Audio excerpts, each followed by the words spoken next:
Welcome to Sacred Soul Surfer.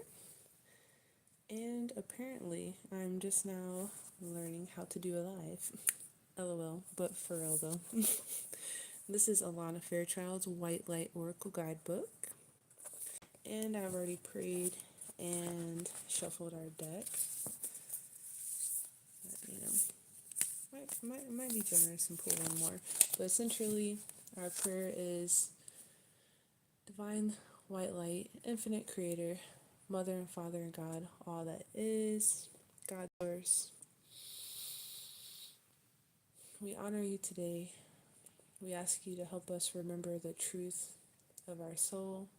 From my higher self to your higher self, we are all one.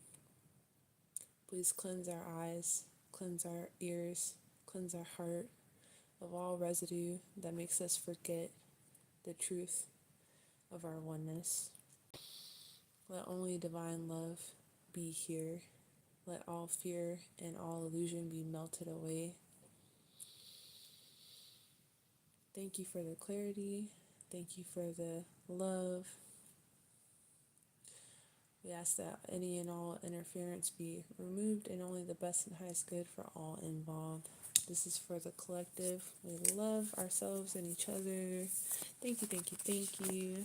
So again, we call in our spirit guides, spirit team, forces of the positive polarity of love and truth, calling in our higher selves, our sacred selves. And the card that I pulled from this deck was this one, which is Volva of Seidr. I actually already read the entire thing, but I'll read it again because I love y'all. Missed y'all. I hope everybody is well. And thank you for everybody who participated in voting of what you want to see on this channel, which is basically a little bit of everything. And since I am random as hell, y'all be able to get that. So just to read this pretty quickly, try to be careful, YouTube there. Alrighty. So Volva of Seidr. Your inner spiritual power can heal circumstances in your life and our world in ways greater than you realize.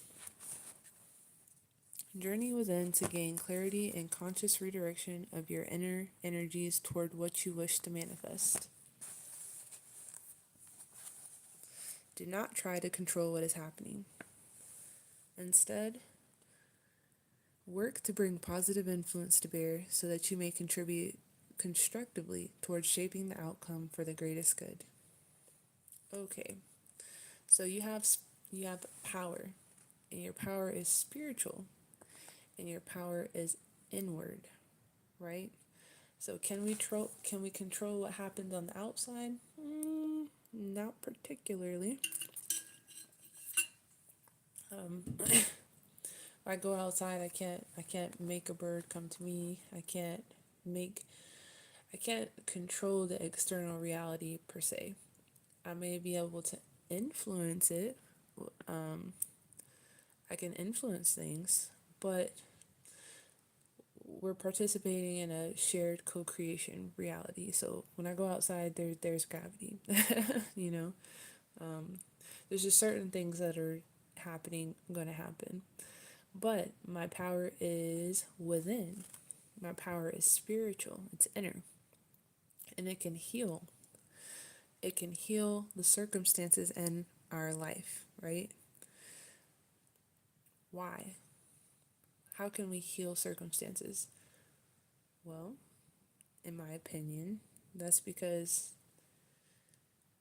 take a course in miracles, and it might influence how you see the world. But okay, so we're going to journey within to gain clarity and conscious redirection of our inner energies towards what we wish to manifest. So Dolores Cannon, she says that we're here to learn how to manipulate energy. I like to say we're here to learn how to play with energy. Energy is the Play-Doh of this universe and of our inner child. And we can co-create whatever we want as long as we hurt anybody, as long as it's not causing anything. Oh, hi, Jack Stebby, if I said that right. All right. Hello, everybody. So do not control what's happening. Okay, why do they say that? Well, first of all, because you cannot. And if you're ever frustrated in life, it's probably because you're trying to control. And that's why they say surrender. That is the worst thing to the ego. The ego is like, F this man. Watch me fix this. Watch me be able to do this, this and that. Hi, everybody. There's 5 people. Cool. Hello, everybody. Much love, 6. Hello to everyone. Love you all. Okay. So we have to surrender. Why? Because ultimately, surrendering is, that's how we allow so the way that Abraham Hicks, I love Abraham Hicks. I love the way that she explains, sometimes we're like a buoy on the water. That's that thing that if you ever go swimming in the ocean, you see those orange things just bobbing along. And you always see it floating on the top, right? Because naturally it's buoyant, it floats. You could try to pull it down under the water. You could. And that's kind of like when we're trying to control things, you're like pulling it down. But ultimately, if you just let it go, if you just let it go, it will come back to the top. So that's all we have to do is just let go, surrender. Instead, work to bring positive influence to bear so that you can contribute constructively towards shaping the outcome for the greatest good. Greatest good being the operant word there. Sometimes our ego can want what's best for us. That's natural. It's human. We all go through that. But eventually you get to the point where you realize whatever is for the greatest good of everyone is for our greatest good, because we are a community. And that's something that animals understand so well. Like if you ever look at ants, you ever look at bees, they really understand that it's about the community. And that's why everything functions pretty well for them when they work together. All right, so I'm going to read some more of this. I'm going to try to focus on reading so we can get through this because it's a little bit late and I would like to go to sleep. From the Norse traditions of Scandinavia comes the sorcery of Seidr, the practice of cracking open an egg in order to read and also shape the future. The egg is a symbol of infinite divine potential and the beginning of new life. Seidr is a mysterious soothsaying or visionary practice, which also involves shamanic healing to divine an appropriate pathway through times of trouble and communal strife. Through prayer, chant, and binding magic, as well as visionary practices in an altered state, all of which are supported by focused collective intention, a powerful healing takes place. And that is so important that they said that, because the egg is actually a symbol of life. All of life has eggs. If you look at snakes, if you look at fish, if you look at humans, we all have eggs. So that's something that's universal to life, and it's usually like a circle shape. So that's probably why whenever people talk about protection, they say imagine a circle. So just as a little reminder for anybody feeling like they need a little extra protection, just visualize a circle of light, of healing, of love. Go ahead and picture that. I hope that helps you. Okay, and it says a focused collective intention. So that's just kind of reminding us that our attention is so important, it's so valuable. Our attention, we have to be aware of what our intention is. So do you have an intention of love, of peace? What is your intention? Because when we bring that intention together collectively, we can create, that's how you create magic. Magic is collective intention. Well, there's individual intention, so that's your own. But when we come together, it's even more powerful. So the appearance of this oracle indicates that your soul talents, whatever they may be, can be of influence in this world. If you dedicate yourself to personal development for the greater good, you can contribute to the spiritual evolution of humanity. And that's so important because we all ultimately want to be and do better. But that works on an individual and collective basis. We have to take personal accountability and responsibility for ourselves. So, not to say that you'll be perfect, you never will be, and that's okay. It's about recognizing that you want to be better and not beating yourself up. Can't beat yourself up because we're all going to mess up. But that's also how we can have compassion for ourselves and each other, knowing like, hey, you messed up, sucks, but like, can you like recognize that? Can you let that motivate you to be who and what you want to be? So even if our intentions are pure, believing we know what should happen to whom and when is the working of the ego and not the soul. So the soul is like, hey, you're on your path. I don't know what that is.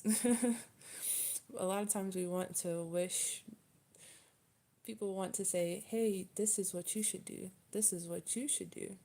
But that's arrogance. We don't know what somebody else should do. Their soul has a path for them.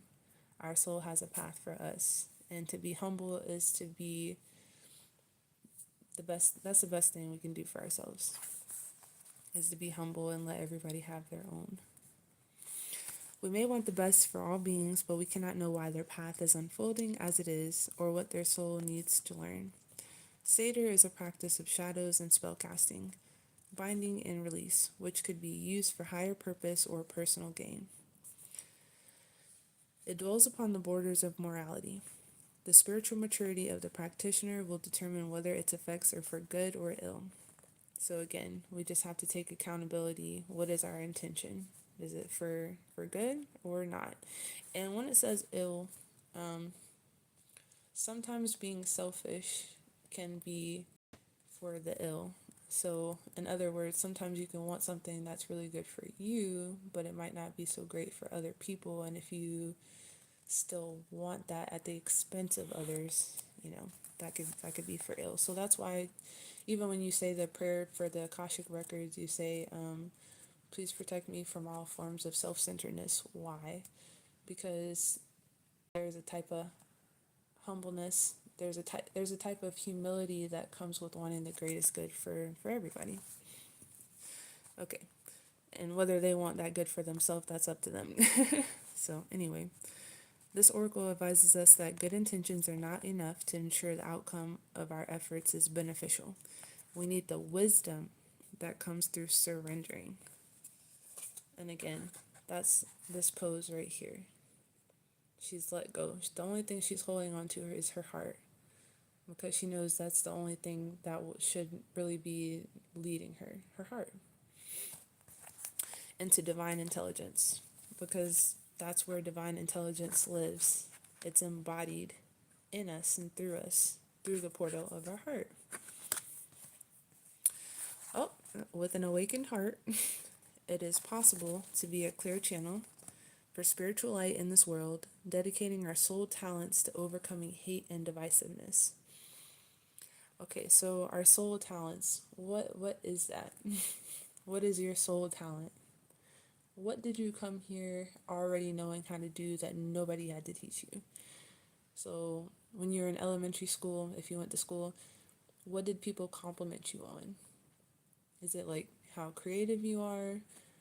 Is it your ability to connect with people? Everybody has our talents. We all have talents, and we just have to remember how to share that with each other. Because it might not seem like a big deal to you. It could be something as simple as knowing how to create balance and harmony. But somebody else might not be as good as that. So it's really important to recognize your talent and to share your talent and to develop your talents. So traditionally, the practitioner of Seidr was a spiritual leader known as Volva or Volur, Soothsayer or Seer, Spakona, woman of prophecy, Psychona, woman of magic. She would not work alone, but called upon community members to empower the practice. So again, we're stronger together. It's never about the individual. Well, it's never solely about the individual. When we choose to align our actions with our heart truths, we become the spiritual birth mothers and founding fathers of a more spiritually advanced humanity. Tremendous creative power is generated when a group comes together and focus practice, like we're doing right now. I love y'all. Okay. um, if you seek to work with others, be aware of the positive potential and proceed with integrity and care. Oof. Do you have integrity? What are you doing when other people are not looking? Because let me tell you something. Somebody's always looking, and do you know who that is? It's you. You know what you did. No matter what's going on, who's around, whatever, you know what you did.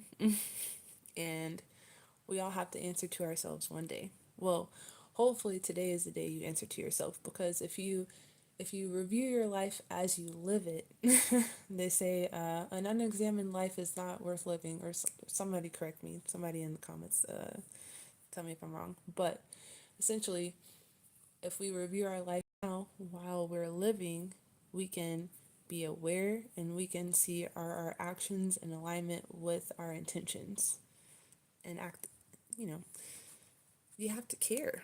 Well, you don't have to care, but who's going to care about your life if you don't?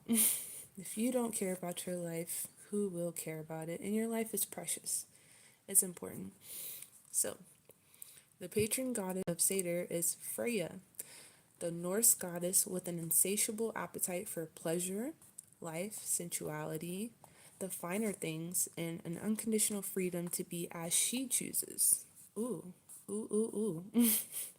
So, pleasure. People make us feel like that's wrong. Like, they say you just need to work. You need to everybody has an idea of what you need to be doing with your time. Right? You need to be going to work. You need to be working harder. You need to have 10 side hustles. You whatever it is that they say. But what brings you pleasure? Because only you know what you enjoy. Only you know what that is, and you're entitled to that because this is your life. Sensuality, like what did you smell today? What did you taste today? Like, did you really? Because it's so easy to think that you did. In this society, we can often just run around, rush, and like scarf down food. Do you even remember what it really tasted like? Did you even enjoy it? You know, it's okay to slow down. It's okay to enjoy what you have. And it's okay to have nice things. It's good. And unconditional freedom to be as you choose. So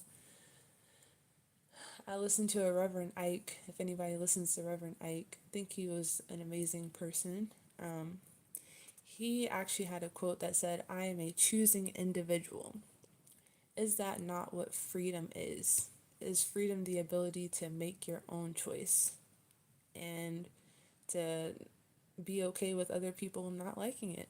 Because they won't. Some might, but some won't. And you have to, oh well. She is a goddess of war. So I always wondered, why does war go with freedom? Let's think. Well, if this universe is a universe of polarity, from what I can see, at least apparent polarities, the trick to that, the gag is, like Kiki likes to say, that really there's an in-between point where there actually is no paradox. But that's not how being a human works. We see the polarities. So anyway, freedom, war. Because you have to have the ability to make a choice. And there's always going to be an opposition to that. And you have to defend your ability to make that choice. Hence, war, right? There was some other quote. I am the worst at remembering what these quotes actually are, but it was something like, "I'm a lover and a fighter," but it's like, why? Why do you have to be a lover and a fighter? Because you have to fight for what you love sometimes, as we all know. All right. She is also a goddess of war, hence she is not afraid to enter into battle nor love. Her husband, Odin, is associated with prophecy, which goes back with her being a soothsayer or seer, inspiration, and ecstasy. When he is away from her, she weeps red gold tears. No stranger to suffering or ecstatic pleasure, Freyja is the divine Volva. So again, we see these apparent polarities, suffering and pleasure. It reminds me of the Buddha and how he said that we have to let go of our attachments, basically, to be free of suffering. It also reminds me of this other quote, and it was about these two monks, and these two monks were going along. They see this woman, and they're not supposed to, there's some rule against them touching women or something like that.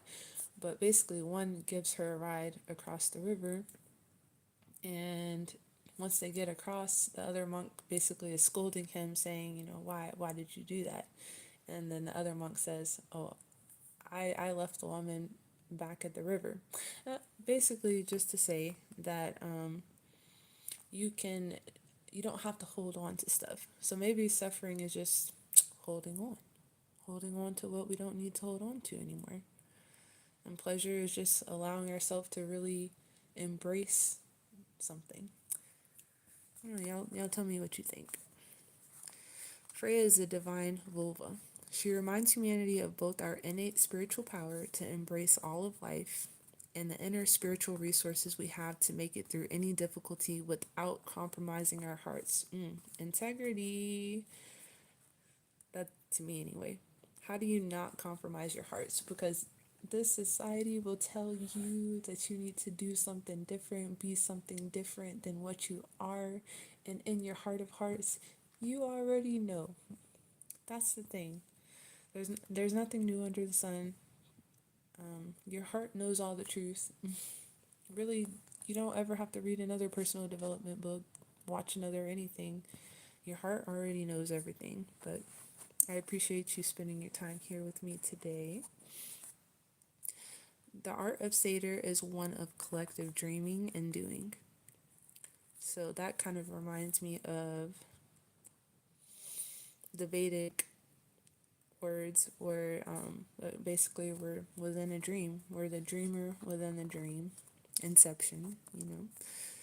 It's the ability to move in darkness, to become wise to our own potential, to become manipulative, controlling, and therefore negative. And to outsmart that by consciously choosing to bring love, freedom, spiritedness, and passion, the hallmarks of our presiding sorceress Freyja, into our lives.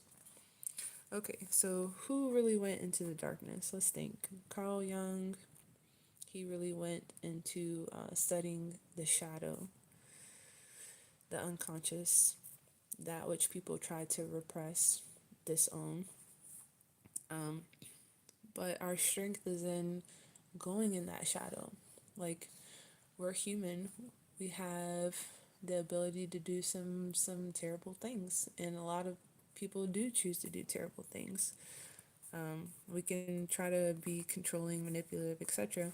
But how do we look at that and say, okay, I see where I was coming from. I can see why I did that. I can see why this other person did that. Maybe they grew up and maybe they had terrible parents. I don't want to judge anybody, but hey, let's just call it what it is. Maybe somebody never had an example of stable love in their life. Maybe they never had a true friend. Maybe nobody ever believed them. Like, you don't know what somebody went through. But we do have to remember that anything that tells us that we are lesser than, anything that tells us that we're not enough, is an illusion, it is a lie, because ultimately we have a perfect soul. We are a perfect soul. Shout out to Holly Speaks with Spirit. She says that all the time. You're a perfect soul, and it's true. Your inner child, your soul, is truly innocent and it's perfect. But sometimes we forget, and therefore we grow up, you know, we get corrupted. But the good thing is you can reparent yourself. You can learn from it, and you can be better. You can like go back to it. So that's why, to me, when they say be like a child, you know, be childlike. That's what we all loved about Michael Jackson. He was so innocent and pure. If you can just let your inner child in, you can be, you know, children are naturally loving. They naturally are free.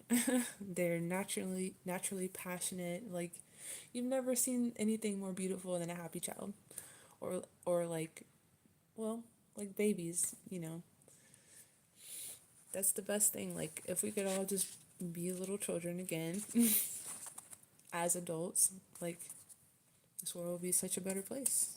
So let's do it.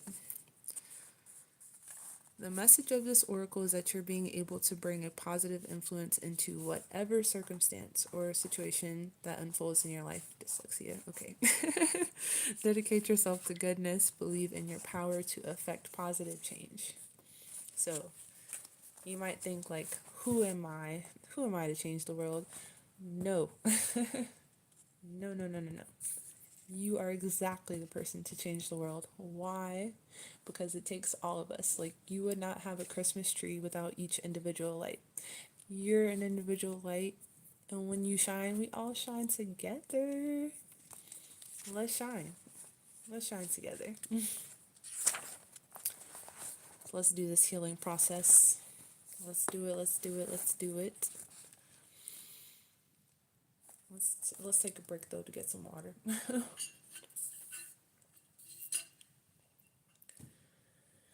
All right. Healing process.